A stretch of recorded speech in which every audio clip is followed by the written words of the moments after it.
HMPV virus जो है वो कोई नया वायरस नहीं है और ये बहुत सालों से है। खासतौर पर बच्चे लोगों को भी होता है और जो जिनका इम्यूनिटी कम होता है उनको इसका इन्फेक्शन हो सकता है। ये कोई नया ये नहीं है कि जैसे अखबार में आया कि पहला केस है। ये पहला केस नहीं है, बहुत सारे केसेस है।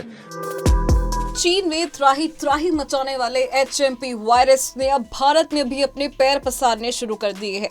ऐसा हम नहीं बल्कि आंकड़े बता रहे हैं, क्योंकि बीते 24 घंटे में भारत में इस वायरस ने अभी तक कुल 7 मामले दर्ज किए जा चुके हैं और ऐसी उम्मीद जताई जा रही है कि ये मामले आगे भी बढ़ सकते हैं।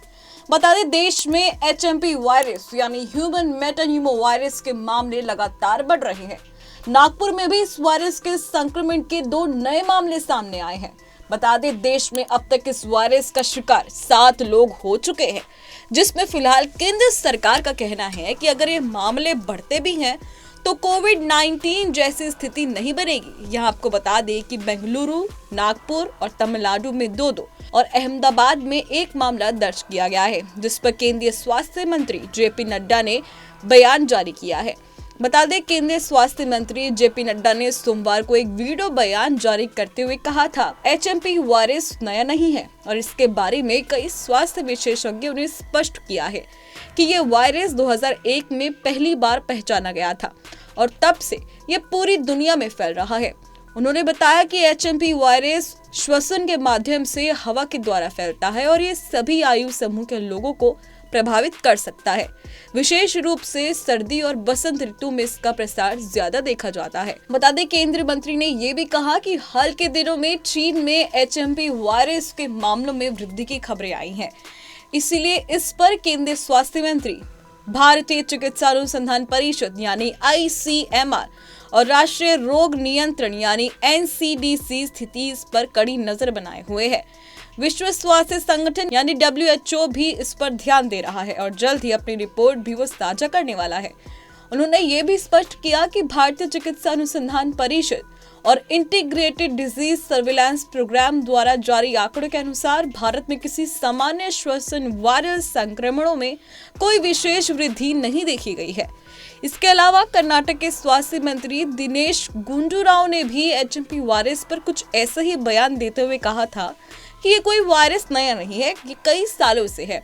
कम प्रतिरक्षा वाले लोग जैसे बच्चे और कुछ लोग इससे संक्रमित हो सकते हैं और ये पहला मामला नहीं है। ऐसे कई मामले हैं और वो कई सालों से है। इससे मौतें नहीं होती है। जिन्हें ये हुआ है वो भारत से ही है, वो कहीं बाहर से यात्रा करके नहीं आए हैं। घबराने की जरूरत नहीं है। आप भी सुनिए आखिर डॉक्टर ने क्या कहा। पैनिक होने का जरूरत नहीं है और एचएमपीवी वायरस जो है वो कोई नया वायरस नहीं है और ये बहुत सालों से है और कुछ लोगों को ये मिला होता है। खासतौर पर बच्चे लोगों को भी होता है और जो जिनका इम्यूनिटी कम होता है उनको इसका इन्फेक्शन हो सकता है। तो इसीलिए इससे ये कोई नया ये नहीं है कि जैसे अखबार में आया कि पहला केस है। ये पहला केस नहीं है, बहुत सारे केसेस है और बहुत सालों से है। तो और जिसको भी उतना सीरियस फेटेलिटीज भी नहीं है इसमें। तो हम देखते हैं, अभी मीटिंग है, मीटिंग के बाद में कुछ नहीं। 2001 से डिटेक्ट हुआ था, उससे पहले भी है लेकिन 2001 it was detected in Netherlands. तो इसीलिए ये this is not a new, नया वायरस नहीं है। चाइना में जो है वो क्या है, वो उसका डिटेल्स गवर्नमेंट ऑफ इंडिया को मालूम है, लेकिन इनका जो जिसको हुआ है वो कहीं बाहर नहीं गए, इधर के लोग ही हैं। कहा जा रहा है कि एचएमपी वायरस पिछले कई दशकों से मौजूद है। US centre for disease control and prevention के मुताबिक 2001 में पहली बार नीदरलैंड में इसकी पहचान हुई थी और सांस की बीमारी वाले बच्चों के सैंपल में इस वायरस की पुष्टि हुई थी। एचएमपी वायरस पैरामाइक्सोविरिडे परिवार का एक वायरस है और ये वायरस सभी मौसम में हवा में मौजूद होता है और संक्रमित लोगों के खांसने छींकने से ये बहुत तेजी से फैलता है। इसके सर्दियों में ज्यादा फैलने का खतरा रहता है। विशेषज्ञों का कहना है कि एचएमपी वायरस 1958 से व्यापक रूप से फैला हुआ था। वहीं ऐसे में भारत में भी इसके 7 मामले दर्ज किए जा चुके हैं और उम्मीद जताई जा रही है कि शायद इससे भी ज्यादा लोग इस वायरस से संक्रमित हो सकते हैं। बहरहाल एचएमपी वायरस की पल पल की अपडेट जानने के लिए देखते रहें पंजाब केसरी.com।